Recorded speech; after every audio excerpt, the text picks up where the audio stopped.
Hey there guys, it's Metro, and today we are making the first video in a long series where we compare all 6 tanks throughout the Shadowlands private testing phase, currently in phase 1 of the alpha. We spent a long time this weekend testing all 6 tanks in relative depth, but a lot of people just won't let this one go. They ask a lot of questions, and I'm happy to answer them. I just don't think I'm at a point where I can, right? So I want to make that perfectly clear before you watch the rest of this video. Typically, I wouldn't be making this video on if alpha step 1, right? Like, certainly don't think we've learned anything about the tanks really at all that's worth comparing, but people keep asking, so we are going to try to compare them. We'll give some a little bit of information about each tank.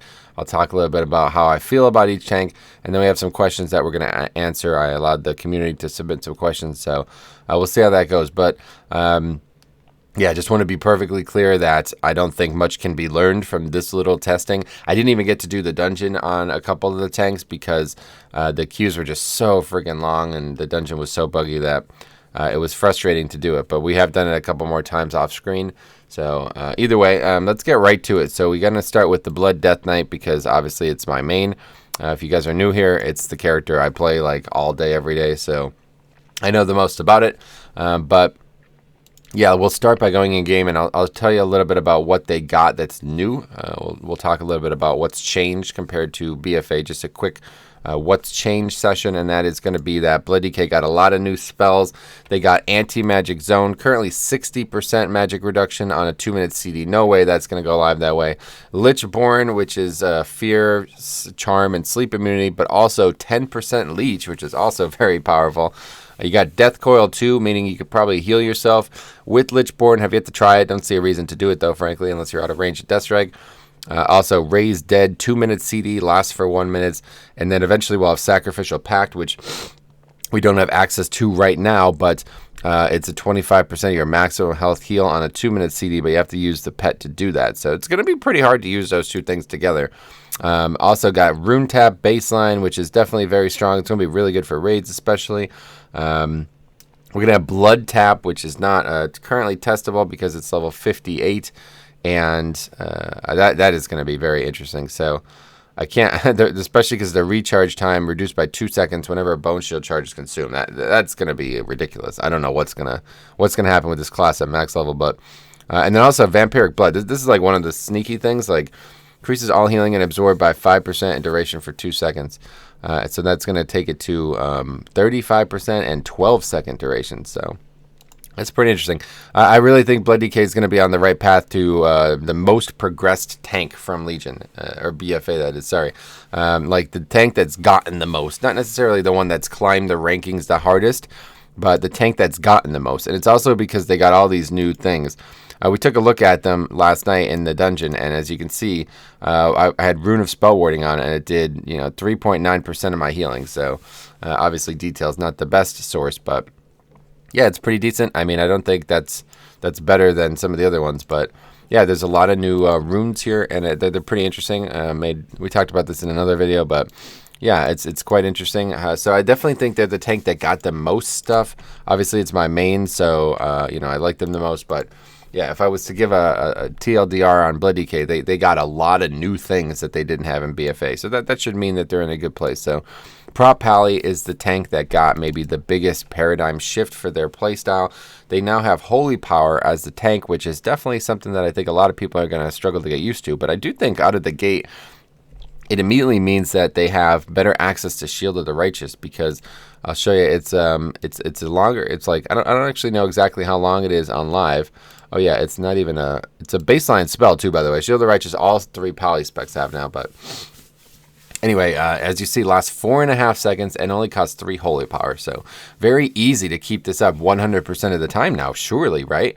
I mean, there's no way it's going to take you more than 4 seconds to get 3 Holy Power, especially considering there's all these different ways to get more than 1 Holy Power. But the thing is, you're going to choose between this or Word of Glory to use your Holy Power. So if you guys haven't seen Holy Power, there's going to be a lot more interesting choices. This is basically just Word of Glory. This is basically just replacing Light of the Protector, whatever the heal they used to have. So now you have to make a choice. If you want to heal yourself, you have to use Holy Power. But there's also a passive on Judgment that I don't know. It's probably in the prot tree. Yeah, this is it. Shining Light. Judgment reduces the cost of your next Word of Glory by 1. So that effectively, I mean, you can get free or free whatever. They're not Light of the Martyr anymore. That's not ever the name of it, but you know what I mean. And they also got like Turn Evil and some other small things. Hammer of Wrath, which generates holy power again. So yeah, they're pretty interesting. The big thing here that I think is bugged, as you see, is Blessed Hammers generates holy power out of combat. So that's either going to be intentional and the strongest talent in the game, or yeah, a little bit. I don't know. I'm not really. It also generates that too, apparently. What the hell? But yeah, so you got a lot of different ways to generate holy power out of combat. There's also some interesting new talents. Holy Avenger. This is very interesting concept. Holy power generation is tripled for 20 seconds. So that means basically when you pop that, you're going to be healing every other global, right? So, or you know, potentially Shield of the Righteous every other global. It doesn't seem like it stacks currently on the alpha though, Shield of the Righteous. So I'm not sure what the benefit is. I don't know. I didn't really get to test it because I never took that talent, but. Either way, Prop Pally is probably the one that's going to be the most different in terms of how they play. And I don't necessarily think that's a bad thing. I think it invites the potential for benefit. And they have a lot of cool new talents. Plus, their Bastion ability is very strong. So, but we'll talk about that in a little bit. So that's Paladin. I think in this case, it wasn't the tank that I loved the most. It was the second thing I leveled. I don't know. It can go either way. We'll see. I'm not in love with Prop Pally right now, but mostly because I think I didn't really get a good look at it. I didn't feel like I picked up the holy power changes very well. So, okay, now Demon Hunter is the tank I was the most surprised by for sure. This tank got some incredibly powerful changes, and they were really powerful. Looking at it on what I tested on this character, absolutely powerful. They really got. The big thing here is that I've always thought Fell Devastation was strong because it's going to heal you for a ton of health, first of all, every time you use it, right? And it can hit multiple targets, so it's a big AoE. So basically they got like strong AoE and strong healing from a single spell that used to be a talent and is now just baseline. But that's not even all that changed with Demon Hunter. They also got the demonic talent, so hopefully you've seen this by now. Their talents have shifted around a bunch, but the main thing you'll notice is that gluttony is gone. But either way, soul rending, 25% leech while meta is active. You got better access to Spirit Bomb, frankly, because there's no more gluttony to complicate things. I mean, there's some other good talents like Immolate Infernal Armor, which I believe was an Azurite trait. So that's going to be, I don't really know. I think Spirit Bomb is just going to be mandatory here because honestly, like you can go Spirit Bomb and then Fell Devastation and like you're going to be like full health, right? Like no matter how much health you've lost at that point, you're going to be like full health.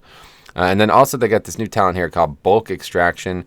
And they also got Ruinous Bulwark too. Fell Devastation heals for an additional 15% and 50% of its overhealing is converted into an Absorb Shield for 10 seconds. So that's pretty powerful too, but both of these seem really powerful. This one kind of confused me a little bit when I was testing it, but it draws these soul shards that you get, or soul fragments, whatever, for immediate consumption. So I thought I was going to use that and then automatically Spirit Bomb, but that's not how it works. You automatically heal with 5 lesser soul fragments effectively, but I mean, it does a small amount of AoE damage. I don't know. It seems like it'd be pretty good for 5 mans if it just did a little bit more damage, but maybe the coolest thing they got is their Bastion ability. And that is going to be very powerful. Right now, it interacts with the different sigil talents. I mean, basically just this one, because this one it doesn't seem to work on. Like, it didn't actually work at all.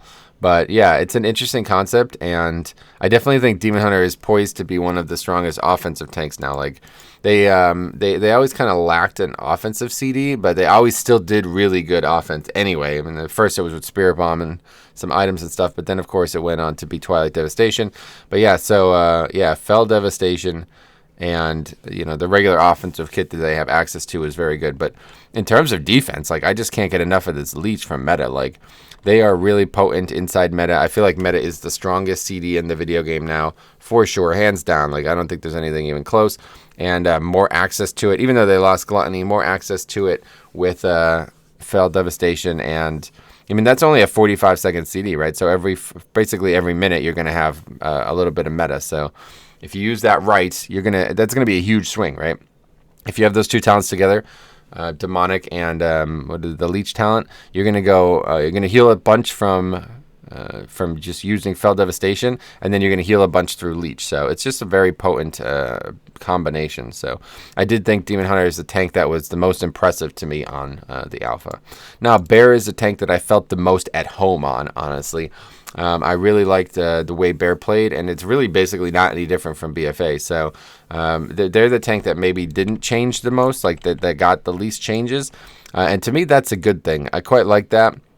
But the one big change out of the gate that you need to know about, here we go here, Renewal, all right? Instantly heals you for 30% of your maximum health. This used to be a resto-only talent, I believe. So the fact that this is now in the kit, and it's a short-ass CD, man. I mean, a minute and a half CD for that much healing, that's crazy, man. And then, of course, you know, so I guess they nerfed Frenzied Regen. People are saying that. Let's take a look at, yeah, there doesn't seem like there's any new spells coming for them either. But neither did Demon Hunter have, and I don't think Paladin did either. But, yeah, some tanks don't have any new spells coming, so that's probably an indication that there are changes coming. Like, things aren't done yet, obviously, but... Where is Frenzy Regen? Oh, I missed it. Yeah, so Frenzy Regen now currently 24% health over 3 seconds and increases healing received by 20 seconds, 20%. So, yeah, I don't really know. I don't really pay a ton of attention to Bear, but 10 Rage. I mean, the big thing here is Berserk, right? They probably got the single biggest change. Even though they didn't change a lot, they got the single biggest change. So let's talk about Berserk. It is a 3-minute CD, Go Berserk, reducing the cooldown of Mangle, Thrash, Growl, and Frenzy Regen by 75% and the cost of Iron Fur by 50%. Now, I don't know what they mean by 75% cooldown reduction, because for me, it was literally just instant. I used the spell, and you see it. It's awesome looking, by the way. I used the spell, and I can just spam the spell. Like, there's no cooldown on it at all. It doesn't have a cooldown. It says a 1.4 second CD. What is that, just a global? I guess it's the same as the global now, so I don't really know what that's about, but very interesting spell, and I think it's the one thing that they needed, and they got it. They needed a offensive CD effectively. So now we talked about this earlier, and somebody called me out on this, but I said, oh, the cost of Iron Fur reduced by 50% is the big thing, because you're going to be able to stack Iron Fur up to like 10 times or something like that. But somebody said that there's an armor reduction, like an armor like reduction cap or something. I don't know how to describe it, but basically after you get 75% physical damage reduction is the highest you can get. And they said that you would get that with like 5 Iron Furs or something like that. So there's no reason to go past that. I don't really know that for sure. I didn't get to test it, but either way, Bear feels almost exactly like it does on live. It's just got 2 really powerful new spells. And also apparently Pulverize was buffed, so some other changes as well that I didn't get to test. But the big thing here is that Guardian of Ursoc. It's the same, it's a 3-minute same spell as Berserk effectively, but it just lasts longer.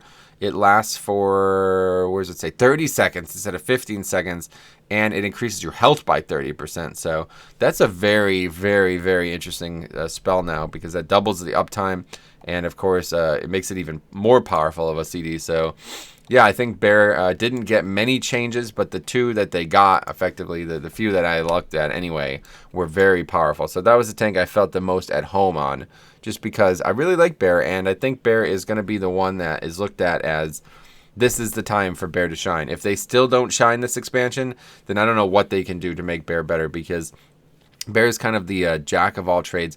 Oh, the one thing that I should mention about Bear, now Typhoon is tied to Balance Affinity, and Urso's Vortex is tied to Resto Affinity, so you won't be able to have both. So that's the thing. Bear kind of went backwards in utility a little bit, but they got a lot stronger in terms of offense, potentially. Single target offense is always going to be weak, because they just have all bleeds, basically, but... anyway, that's Bear. So let's talk about Monk next. Now, these are the last 2 I tested, Monk and Warrior. And it's clear to say that these are my least 2 favorite tanks, like 100%. At this point, I'm not sure. We'll talk about that. But, yeah, these are definitely my least 2. The tanks I'm the least interested in. Let's put it that way. So the big thing here for Monk is that I was actually way more impressed by it than I expected to be. Typically, I just don't like the spec at all. Like, it's just a spec that I just can't stand. And the reason, there's just 2 reasons. So the one reason is because they got rid of pretty much my favorite interaction in the game, and that was Elusive Brew plus Guard and Vengeance in Mop. All right. Obviously, it couldn't stay in the game, and even in WoD, they pretty much dialed it back to 0. But Guard was one of my favorite spells ever in the game, and the way they played as just basically like you're basically just a DPS. In Mop, you were just a DPS. You took a ton of damage, and you relied on not getting hit because that was the only way you're going to survive. And then you put up massive Guard so you don't die. And guess what? It seems like they're back to that. So if you're unaware, they basically got rid of Iron Skin Brew. Currently, at least Iron Skin Brew not in the game. They made a passive called Shuffle, which I'll show you. Shuffle is right here. It's basically, I mean, right? Am I wrong about this? It's basically just Iron Skin Brew on for passive, right? Like, so now whenever you use Keg Smash, Blackout Kick, or Spinning Crane Kick, and it can still keep stacking up too. So I think, do we even have to? Yeah, you have to actually deal damage to something, but yeah, we saw it can stack up like it perfectly, like, you know, just like Iron Skin Brew. You could have many seconds of it. As long as you're using these abilities and hitting targets, it's going to do it. So somebody said that, like, oh, this is a big nerf to Brew because they won't be able to keep up their active mitigation when they're not attacking something, which is definitely something to be concerned with. But then somebody countered saying you can just get like a 15-second stack of it before you leave, like before you're not attacking something, and then you'll have it. But you know, 15 seconds, not necessarily. I don't know. Like it's tough to say where Brewmaster is going to be, but I definitely think they got changed. I don't know if it's nerfed, but I would my first inclination would be that it is a nerf because they also got a massive magic reduction on stagger. I think you might see it. Yeah, literally only physical damage now. They have no magic stagger whatsoever, so they're going to rely on the other tools in their kit like Celestial Fortune, Gifted the Ox, and of course the new Celestial Brew. So let's take a look at Celestial Brew. A swig of strong brew that is coalesces purified chi, emptying your body or escaping your body into a celestial guard, absorbing blah blah blah damage. So guess what? I mean, this is guard. This is basically guard. I don't know why they didn't just call it guard because it. I mean, it's the same animation and icon and everything. Well, it's not the icon, but yeah, that's guard. Okay, so guard is back, and that is awesome. That is one of the main reasons that I didn't like them. I love this absorb style as a brewmaster. I really like this, and I think this is going to be really, really cool. Now, currently, it does not get reduced by your, you know, like when you use Keg Smash and stuff, brews usually get reduced. That does not currently happen with Celestial Brew, so we see if that's intended or not. If it's not intended, it might honestly be more balanced than if it is intended, because this ability can get ridiculous. I'm talking about ridiculous. As you see, up to 400% increase based on the amount of stagger you do. Now, currently, when I was testing this, it just seemed like it did a flat amount. Now, that could be because the stagger was not high enough, but I think it's literally just whenever you purify stagger, you get a stack. It seemed like, I think it was like 20%, and it just every time I purified any stagger at all, it went up another 20%. So, but maybe if you purify like 1,000 stagger or whatever, however it's measured, it would be like 100% or something like that. But either way, basically like using the 2 purifying brews, I would get my full health in healing. Like it would easily about like 12,000 healing. So the problem is it's probably going to be overkill, you know what I mean? Like, you might want to use this on the pole or something like that, because I don't know where you're going to need a potentially, you know, the triple your health pool absorb, but I don't know when that's going to come into play very often. So I think maybe this spell should be nerfed, and then the CD should be lowered by brews. That would probably be what I would do. Make it potentially not as powerful as it could be, but make it have more access, because right now it's like, there's no way you're going to need, like I have 15,000 health. I'm never going to need 100,000 health absorbed. That's just complete overkill. So why allow it to stack up to 400%? I don't really know. But besides that, the other reason I usually dislike Brewmaster is because their offensive rotation is usually very boring and not fun at all. Like literally just boring as hell. Now that is a big change. This spec is gotten a lot more exciting. And that's because, first of all, they got an offensive CD effectively. Now, that's not necessarily an offensive CD, but it is going to do some damage, and I am very excited to see it. I mean, we could, you know, it doesn't actually spawn if you don't have a target, but they got 2 abilities that made me a lot more interested in them. So that's Black, you know, Nizao, Invoke Nizao, and then we also got, they also got Exploding Keg, okay?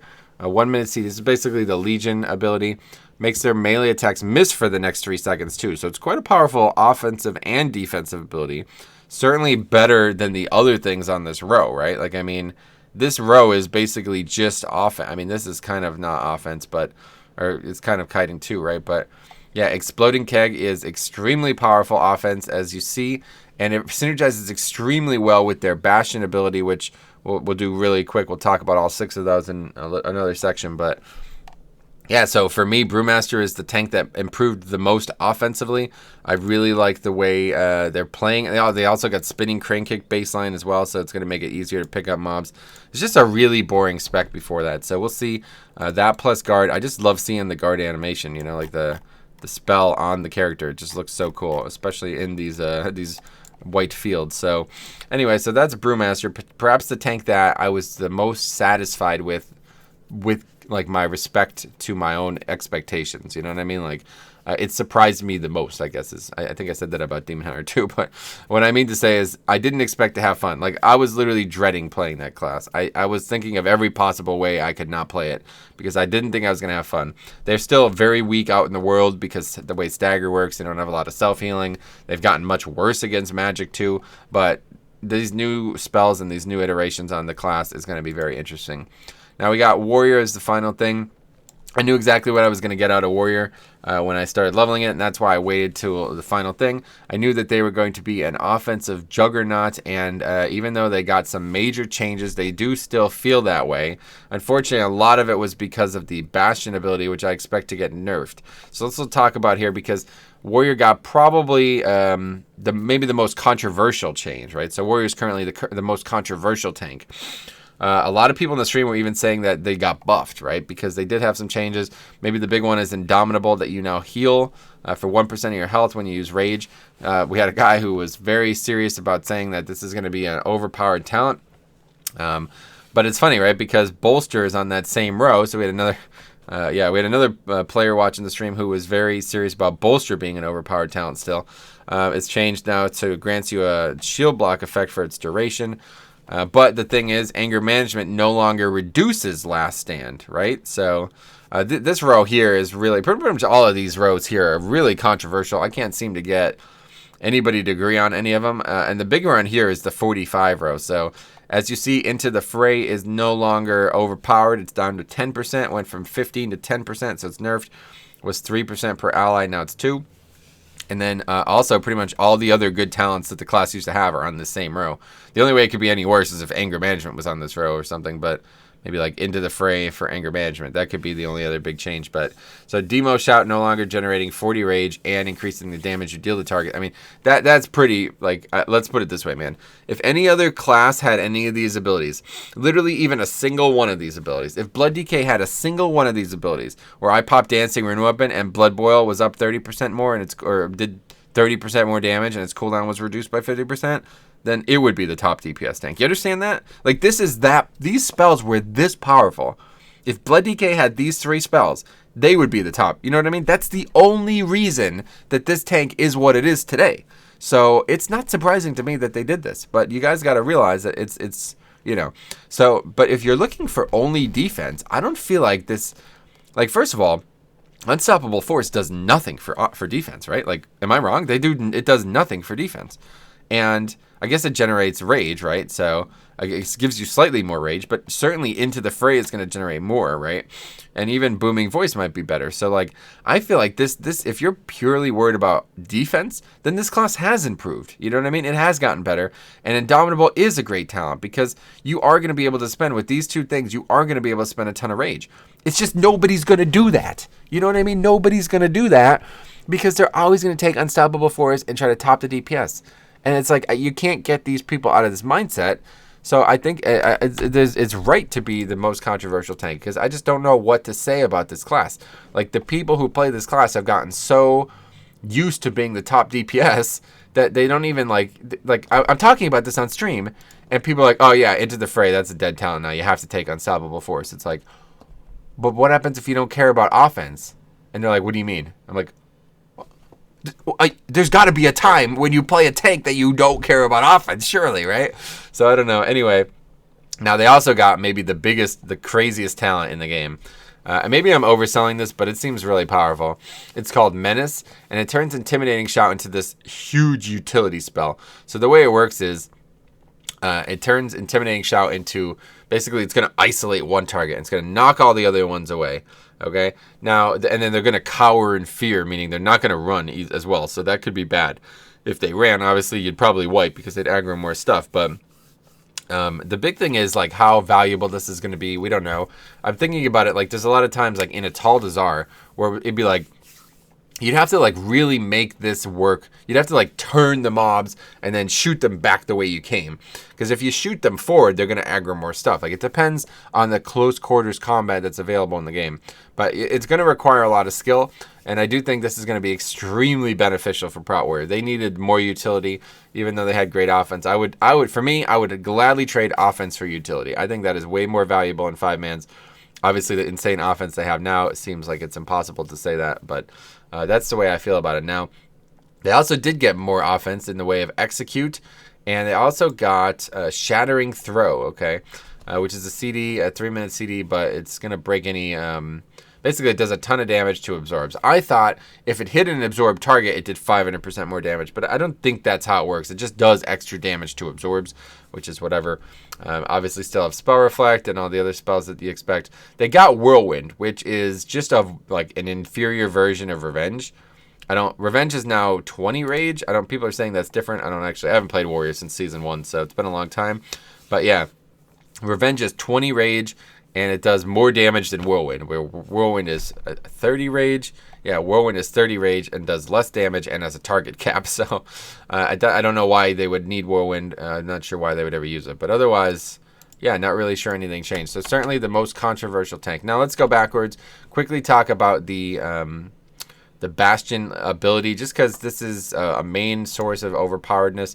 Okay, so Prot Warriors, long story short, just is the one that does the most damage. But this is not, like, this is a freaking offensive CD. Like, this is not a tank ability. Look at it. It's not a tank ability. You know what I mean? It's just an offensive ability. It generates rage and kind of tethers the mobs to it. It's basically like Ursol's Vortex. If they try to run out of it, they get pulled back, okay? But it's literally just an offensive ability. All the other ones do something that you might want to deal with defense as well. But this literally just is an offensive ability. So currently, Prot Warrior is absolutely #1 DPS because of that ability. If it wasn't for that ability, I don't know where they would be at. But even with light testing in only open world content, I could say that is an overpowered spell. And if it goes live that way, I mean, I'm just not sure. I thought they were going to have a different spell than like a Fury Warrior or something like that, but doesn't seem to be the case. So Monks is interesting. They have one that I do think their kit really sorely needed. It's basically an offensive ability too. I'll show you how it works. Okay, so it's a 2-minute CD, and for the next 30 seconds, your mastery is increased by 15%. So that's already good for defense. But additionally, Keg Smash cooldown is reset instantly, and enemies hit by Keg Smash take 5% increased damage from you for 8 seconds, stacking up to 5 times. So, the CD on Keg Smash is currently 7.3 seconds, and this only lasts for 8 seconds. So you have to use this well. I'm sure it's going to get easier to use over time, but I was able to get like 4 or 5 stacks of this. I mean, if there was a way that you can get, like, the cooldown of Keg Smash to be super low, you could probably get way more than that. But this is very powerful. It's a small offensive and defensive gain. The mastery is still elusive brawler, so I guess that helps a lot. But it's very powerful, and it kind of looks cool. It turns you into this blue thing. But it lasts for 30 seconds, so that's 15% more mastery for 30 seconds, as you see the difference there. So, yeah, that adds up for sure. I think it's the thing that they really did need because Brewmaster's always not had a CD. So, but of course, this is only one of the 4 options for Covenant. So who knows what the others will be. I just thought that this one was very appropriate for Brewmaster because if they needed one thing, I thought it was another, like an actual CD, something that they could use on cooldown and get some benefit out of. So now let's take a look at Druids. Unfortunately, Druids got the worst one for sure. I don't even think it's like, I mean, it's just, for what I was testing anyway, it was pointless. I'm confused by this because I thought it was something that it wasn't, and I guess I misunderstood. As you see, Kindred Spirits. Now, it's got no cooldown at all, okay? But what it does is it forms a bond with an ally. Every 1 minute, you may empower the bond for 10 seconds, granting you an effect based on your partner's role and granting them an effect based on your role, okay? Well, I guess that is technically a CD, right? You put it on the person, and then you have to use it to get anything out of it. But for tank, protect your bonded partner, redirecting 40% of the damage they take to you unless you fall below 20% health. I don't want that. Oh, no, you're good, man. You're the healer. You take the damage and you could heal it. I'm not trying to take any more damage as a tank on this, because of this ability. Now, I don't know what they get. That's the thing. Obviously, wasn't able to test that, but I thought this was going to be symbiosis. Like, I thought it was literally going to be, we get a Holy Pally ability when I gave it to a Holy Pally. I thought that's what it was going to be, and that is not what it is. So I'm very disappointed with that spell. It was literally useless. Every other tank got something that was valuable while leveling, and that is completely useless in solo content. It has zero benefit. You can't put it on yourself. You can't use it. You can't do anything with it. So it sucks in solo content, but that's obviously not what it's for. I like the concept of it. Let's put it that way. So we'll see how it plays out. Just for me, testing-wise, it was very pointless. Now, Demon Hunter, we already showed that off. They got the coolest one. There's not much else to show. We're going to show it one more time just because it's so goddamn cool. But yeah, again, it does interact with the sigil talent. Consecrated Sigils actually bugged it out. It didn't work. And I don't know if it's supposed to work with the sigil talent, but it does make it, like the cooldown is reduced. So one more time, look how cool this is. Very, very nice looking, and it does a lot of damage. It does, here, we'll put it on the screen here so you can see it.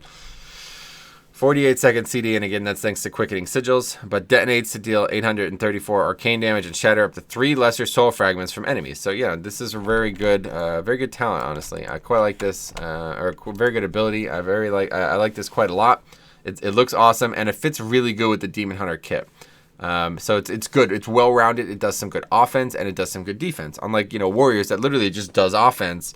I don't know. Maybe the equivalent of 25 rage is 3 lesser soul fragments. I don't think so. Yeah, I don't really feel like that's the case. So I think Demon Hunter has a good one. Now, Paladin, they might have the most interesting one, the one that has the potential for the most upside, and you're gonna see why here when I show it to you. This one is very nuts, honestly. It throws either Holy Shock, Avenger Shield, or Judgment on 5 targets within 30 yards, based on your current specialization. So now, that might be a little confusing. For Prop Pally, it's Avenger Shield, okay? It's not Judgment, which it could be, but it's not. It's Avenger Shield. It will hit 5 targets. As long as there's 5 targets, it's going to hit. It's going to throw the shield, and it's going to bounce, and it's going to do all of its things, like if you threw a shield 5 times. Well, you know what else the shield does now? It gives you a holy power. So that means in an AoE situation, on a 1-minute CD, you now have a holy power cap, okay? So pretty much every pack, you're going to get 5 free holy power with this ability, and it's going to do a ton of damage. So yeah. The Paladins also got ores, by the way. I didn't talk about that, but there's not really anything to talk about. They just got Devo. But yeah, so that one's potentially the one that has the most upside. Like if you use that well, I mean, that is 5 free holy power. That is going to go a long way, especially towards keeping active mitigation up. So I definitely think Prop Pally is this, like, it's the one that I could see being like, oh, wow, that's insane. Like, I wouldn't say it's the strongest because right now Warriors is the strongest. It makes the biggest impact just because all they need is offense right now. So that's the strongest one. But that one is like, oh, that could be the best one. And unfortunately, I think Bloody K got like the most boring one. It's not the worst one because it's not the Druid one. But they got the most boring one. It's really boring, honestly. Oh, I don't even have it. I have to Hearth? I can't. Well, anyway, what it does here, let's just go. We'll go there real quick. It's basically just like a single target nuke. I mean, it's a small damage reduction. It's actually down here. It's a small damage reduction, and here, we'll just get there and show it. But I'm disappointed with it. Compared to some of the other ones, I thought it would be better. The thing is, it could be potentially up a lot, and I think it probably will be up a lot. I'll read it to you, but I think it will be up a lot. It just doesn't really fit with what I do as a Bloody Kid. Like I don't want this ability. So like this is a good idea for me to not have this ability. It's called Shackle the Unworthy. It's a 1-minute CD currently. Admonish your target from their past transgressions, reducing the damage they deal to you by 5% and dealing 2,000 arcane damage over 14 seconds. Now that's fine. It's a dot though, right? So that's just worse than an upfront damage, right? Always. But the thing is, while Shackle the Unworthy is active on an enemy, rune spending attacks reduce its cooldown by 4 seconds. Now, the problem is here, you really have to play this well to get much value out of this. But if you do, you're going to get a lot of value out of this because obviously you have 14 seconds, any rune spending attacks, so you just hit a couple marrow ends on the pull, This is a really good ability on the pull. That's how I was using it. On the pull of bosses, it seems like a slam dunk. Throw it up there, get a couple Marrow Rends in, and, you know, it's already going to be a relatively short CD. But it's just 5% damage reduction. Is that really the best we're going to get out of that?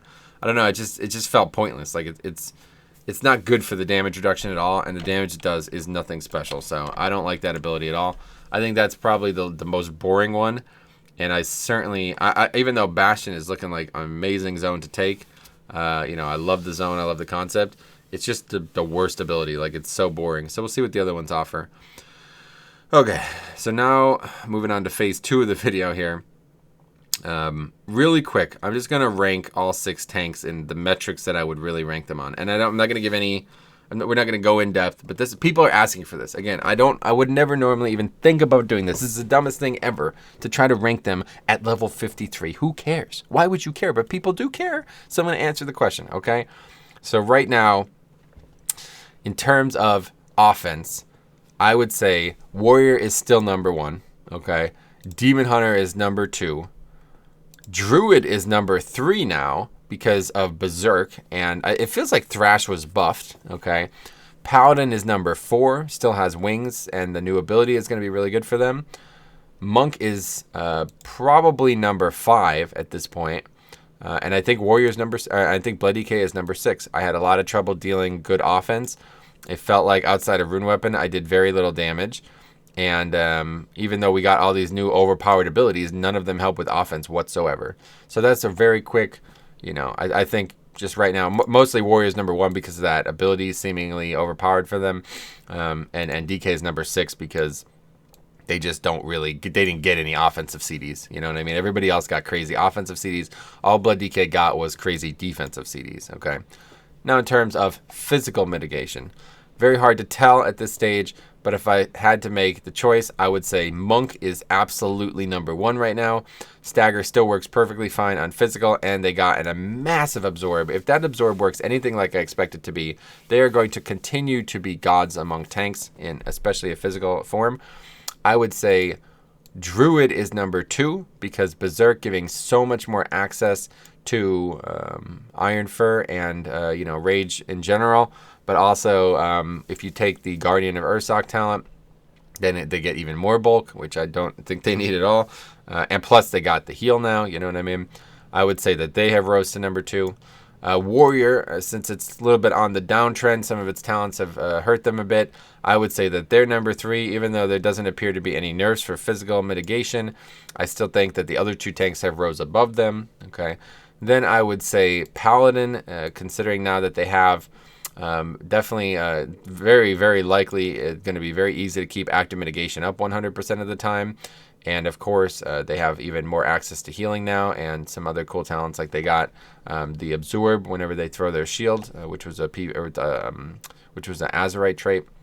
Then I would say Demon Hunter, still got a very big health pool, a ton of leech, not the most physical mitigation because their only real physical mitigation is going to come from demon spikes, but still a great overall kit for bulk in general, just not the best physical.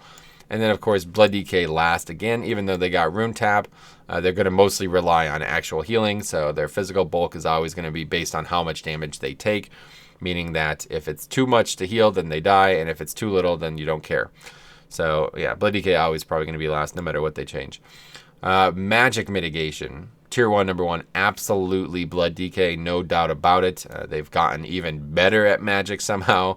Potentially Vamp Blood looking like it's getting that buff talent, or that buff, you know, eventual spell that we're getting. Rune Tap is going to mean more access to Death Strike.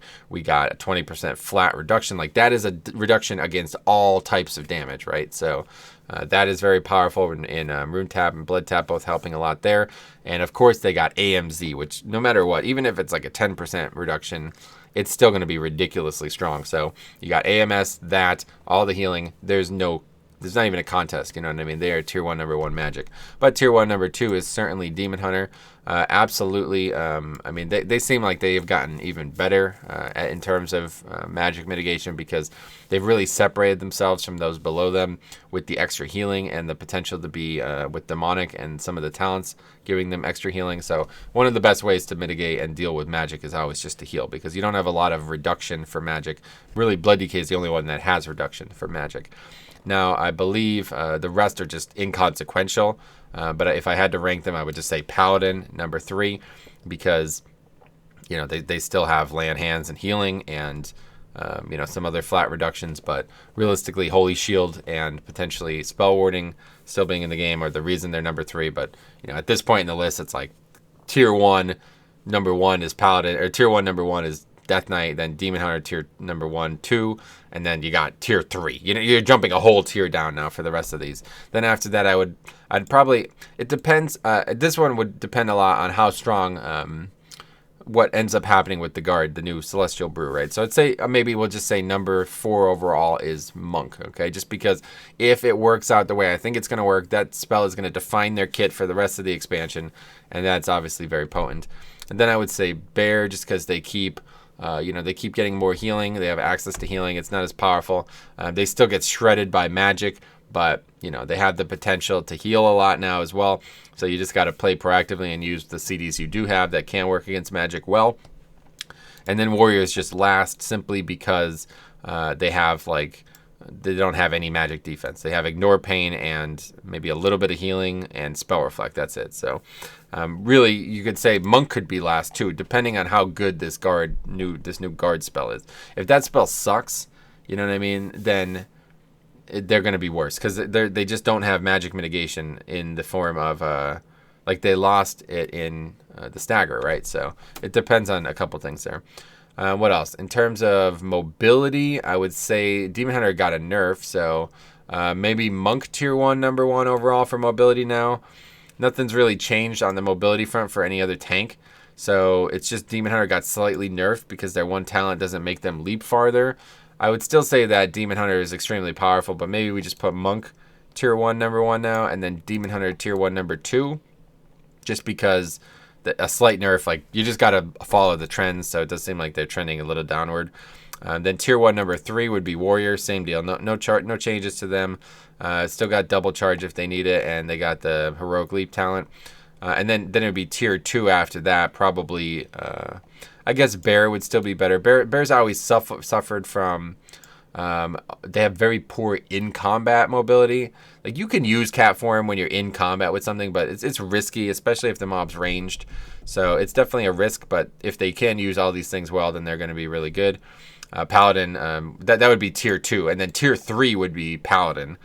Actually, you know what? No, tier 3, number 1, number 5 overall is going to be Blood DK. I'm going to say Blood DK this tier because I think Blood DK is getting, they're getting to the point where they don't even really need mobility. You know what I mean? Like, there's been so many things in BFA that were knockbacks or slows, and Death's Advance is just so powerful for that. So I'm going to go ahead and put them above Paladin, not because they're actually more mobile. It's just because they're less, they're more resistant to these problems that you would need mobility for.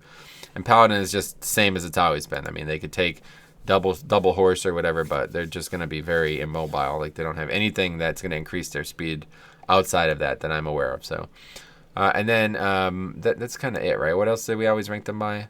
Kiting really hasn't changed at all. It would be probably DK still. Monk 2, Demon Hunter 3. I don't know. It's just, I don't know. I haven't thought about it at all. So but yeah, DK still is the best kiting. And then utility, here's the big one. Now it's no question whatsoever, Blood DK tier 1 number 1 overall for utility. They still have grips, tons of access to that. They still got Gorfiends. They still got D&D slow. And most importantly, they now have AMZ. And I don't know if Lichborn is going to have much benefit, but they have that too. Okay, so they have a Fear Break. They got all kinds of utility. And it's going to help the group a lot. AMZ especially, I think, could make or break some dungeons. This first dungeon we did was pretty much all magic, so seemed really powerful. I still think Demon Hunter is probably tier 1, number 2. Their utility is still insanely wide, and even though they did catch a couple, some things that kind of set them back a bit, I wouldn't say that they've moved anywhere. It's just Blood DK is definitely better now. I would probably still say Paladin is number 3 overall. I'm really big on Paladin's utility, and right now in BFA because it's not a very wide kit. It doesn't feel wide, but it's very applicable when it's almost mandatory when you need it. Like if you need a bop, you need a bop. You know what I mean? That's it. That's the only option. Like in King's Rest. So it depends on how that proliferates in Shadowlands. Druids is still fine. I'd say they're number 4 for sure. That'd be like tier 2, number 4 total. Druid is kind of like, I think that they're in a position where they don't probably need Ursouls and Typhoon all the time, but that hurt them for sure. So you gotta keep that in mind. They did lose utility here, but they still have one or the other. And I think most of the time you're not going to have Typhoon because taking that over healer affinity is just not great. So those times when you need Typhoon, it's actually going to be a huge loss for the Druid. But they still have Stampeding Roar and potentially other things like the AoE interrupt. You know what I mean? So those are good things. At that point, I guess it would have to be tier 3, number 1. Number 5 overall would be Monk. Monk is just always going to be, Ring of Peace is always something to think about. They still bring the physical damage buff.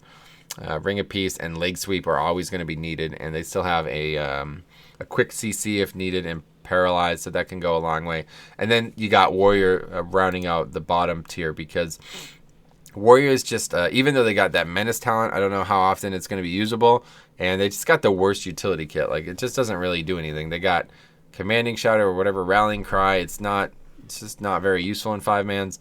And then, of course, it's just basically Spell Reflect. If you count that as utility or not, that's pretty much all they bring. So, okay, so that is all 6 tanks ranked and answered and did on everything that you want, all right? I don't know what else people want, but there is still a couple questions that people are asking, so we're going to go ahead and read that. Let's make sure I can get that up on the screen.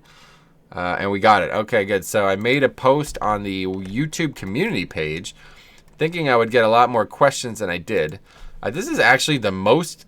I got 61 thumbs up, but only 7 replies. Okay, so I'm kind of surprised by that. I've never gotten any more than like 30 thumbs up. A lot of new people came to the channel this weekend. I'm happy to welcome you, and I hope that you will be interested in hearing my thoughts on tanks moving forward. But I got a couple questions here that we're going to answer. I promised that I would look at them on screen, so that is what we're doing. So first one here, Christian Wilson. Based on the changes so far, do you think that the perception of the weaker Mythic Plus tanks will get better, i.e.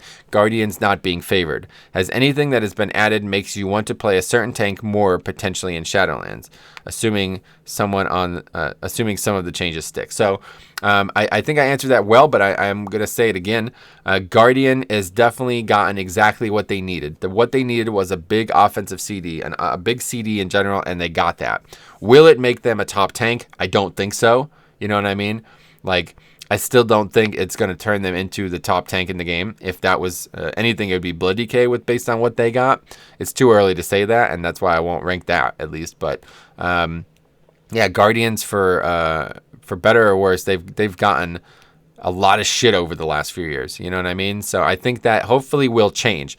Like, when you ask this question, I assume what you mean is, will Guardian no longer be looked at as a weak tank?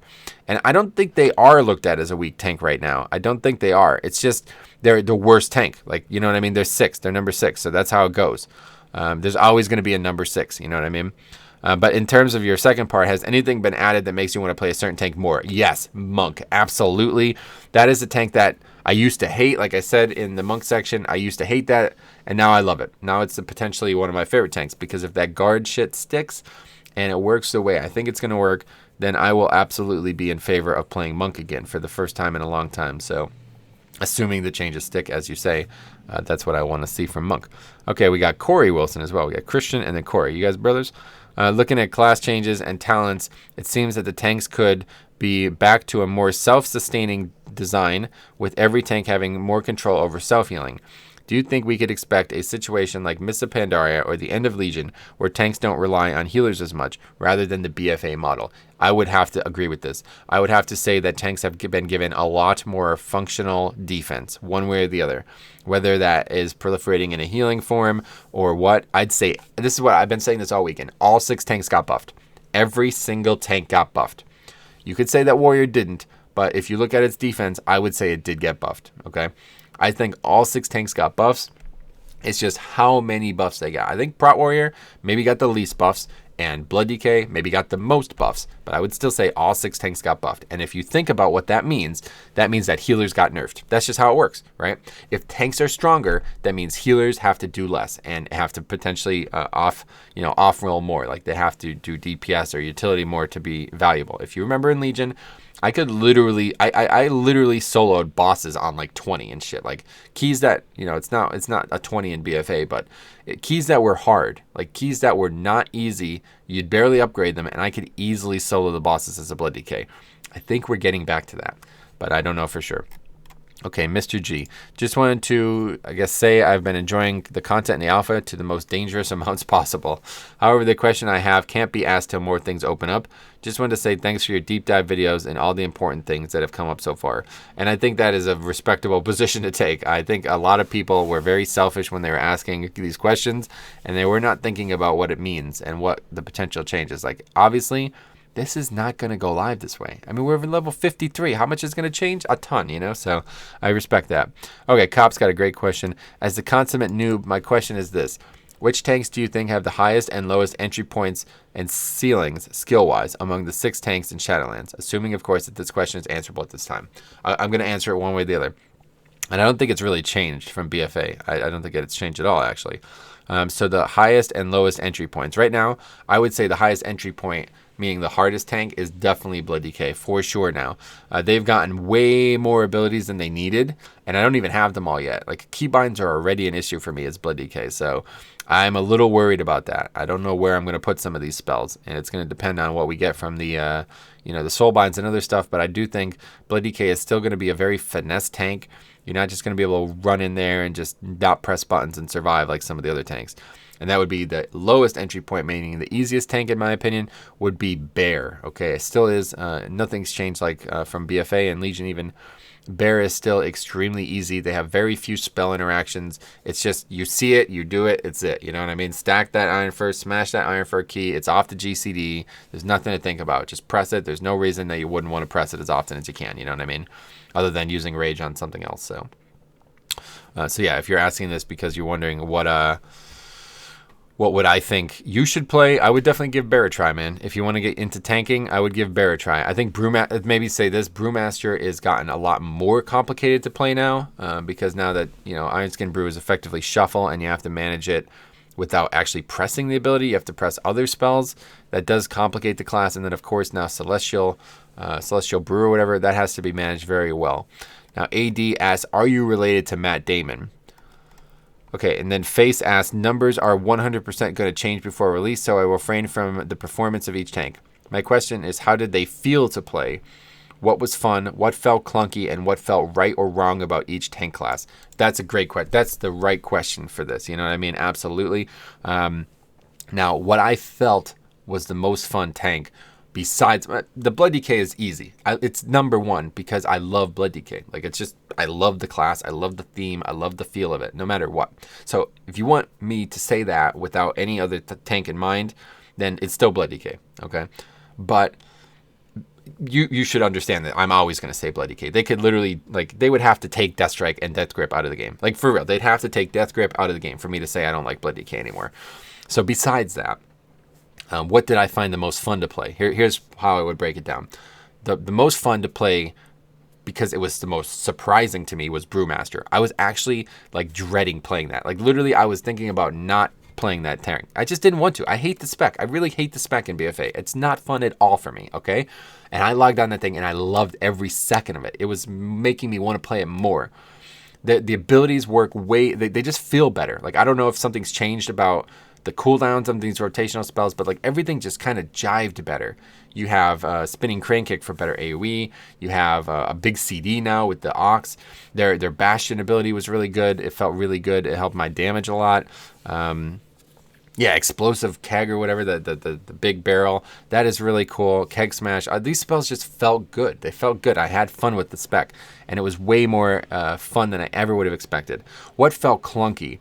The big thing that felt clunky to me was probably, I'd say probably Prot Warrior, because I don't know. The thing about Prot Warrior was it was like you had, I felt like there was something wrong with rage regeneration. I should have maybe said this in the section, but it just didn't seem like it was working properly. Like there was times where I would literally just be gaining rage from like, I think it was because I had that War Machine talent, but it was like I just gaining rage from nothing. Like I'm just like full rage, almost like capped on rage. Like I got way too much rage and I'm spamming revenge and it's not really even doing that much damage. It just felt really weird.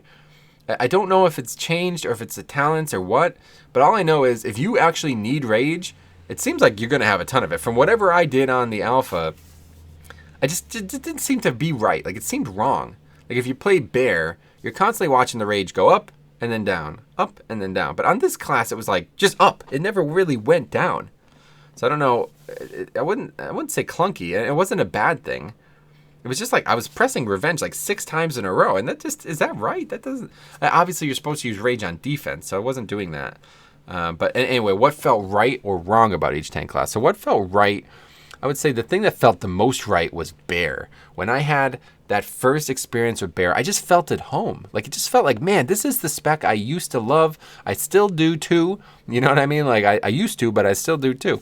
Anyway, Bear is just, it's comfortable. It's very easy. It's normal. It feels good. And what felt really right about Bear? Pressing that Berserk's key, man. Hitting that red fire on your Bear. Seeing them swipes and those thrashes. It was just really cool. I felt really good about Bear. I think that was the class that like emotionally was the most impressive to me. And then what felt wrong? The one thing that I will say that felt really wrong was Rune Tap. I got in a little bit of an argument with the guy on stream, the second stream, and he said, I don't see a reason to have Rune Tap. And I kind of maybe pushed the topic a little bit too much, you know, as I always do. And I was adamant about it. And it's almost like it came back, like cosmic forces were spitting in my face with this, because now I'm doing these dungeons as DK, and it's like, man, Rune Tap is hard to use. You know what I mean? I see it. Like, people talking about it in BFA too. It's hard to use. Like, you can't do offense and defense at the same time with that spell. You have to choose. And it does still generate 10 runic power, but like, you know, hitting a hard strike is going to do more than that if you're in AoE. So it's like, it is hard to use, and it felt wrong. I have to say, I posted on the feedback, it felt wrong to use Rune Tap. Like, don't use the spell in AoE. It's just not worth it. It feels like you'd get more out of Death Strike. Like, I could tangibly know how much healing I'm going to get when I Death Strike. So if I used Rune Tap instead of Hard Strike when there's 5 mobs, that's just a waste. It's just I think that's just a bad decision. So my suggestion would be make it so Rune Tap is either doesn't cost a rune or is on a smaller GCD. That was my suggestion. In WoD, it was both, and it was overpowered, no doubt. I think it was a 40% reduction in WoD. It's now a 20% reduction, so that's been nerfed. But it being on the GCD and costing a rune, it just was tough to use, honestly. But obviously, we know where it's going to be used. You're going to use it in raids. That's why I was so adamant about that person acting foolish when he was talking about it. That spell is going to be ridiculously overpowered in raids, okay? And not necessarily in 5-mans, but there are plenty of cases that I'm sure it's going to be used in 5-mans. Anyway, and then the final one, Seb Chambers. Can we analyze pros and cons of each spec? We can analyze pros and cons of each spec, but the main takeaway should be fun. Is it fun and engaging? I don't know about you, but I will play it more rather than what is necessary, more than what is necessarily the best. Now, I know fun is subjective, but what did you find you had the most fun with? What gave you that feeling of, I want to get back in and play more with that? Yeah, or did you go into the alpha with more of a non-biased testing? No, you know me. Certainly didn't go into it with a non-biased testing. Most fun, Blood Death Knight. Always going to be. The spells are just awesome. I love the theme of it. The kind of the like, he's like, he's like impervious to death. That's the way I've always felt about Blood DK. Like, no matter how strong or weak they are, I feel like if you play it perfectly, you are impervious to death. You have every tool at your disposal to not die. You know what I mean? And that's what I love about Blood DK. They got grips. They got all kinds of cool utility. So absolutely, if I, again, just like the previous question, if I had to give that answer, it's going to be Blood DK. But if you want me to say besides that answer, I'm going to say my second favorite tank right now is Monk. And it's just because I was so surprised at how fun they were compared to what they used to be. But we haven't really seen them in a dungeon. We haven't seen how Guard's going to look in that. So we do have some things to think about there. But yeah, I'd say if besides that, like overall, what is the thing that I wanted to, you say, get back in and play more? That's definitely Brewmaster. Second, the tank that I'm like, oh, I'd like to try that some more. So anyway, that's it. That is the first video on 6 tanks, longer than I expected. But from now on, this is how this is going to go. Every video we make is going to be with this one in mind, okay? So the first video is like, here is what it looks like in BFA, in Shadowlands, you know what I mean? This is the baseline, and then everyone is going to build on this from now. So we're making a playlist with this in it, the state of tanks, that is what we would be calling it, and every time there is any tank changes or even tank, like new information that comes out on tanks, we will be updating it. I am dedicated to this. This is my main content on this channel from now until Shadowlands is out, okay? Or at least until the beta is like done, like, you know, the pre-patch is out. It's usually when the changes stop. So if you have any questions about tanks, let me know. I'm going to continue to, you know, stream tank content on this channel on in Shadowlands, but obviously we'll be playing a lot of BFA now that we did all the rush on Shadowlands. So if there's anything you definitely want to see, let me know. If you have questions that you weren't able to ask on this, because I didn't give I barely gave, like, it was only like 15 hours I gave, but even one of them was 19 minutes ago. Let's see if there's maybe another comment. I don't think so. No, still 7 comments. So yeah, that face got his in right at the last second. But anyway, yeah, if there's questions, I will answer them. I answer if you're new here, I answer and communicate with the chat as much as I humanly possibly can, okay? So if there's ever a question, I will read it and answer it the best of my ability. Sometimes it's going to be a put down. Sometimes it's going to be a real answer, but either way, that's how we do it here. So thanks for watching. Glad to be on this journey with you guys. And if you're new here, I welcome you to the channel.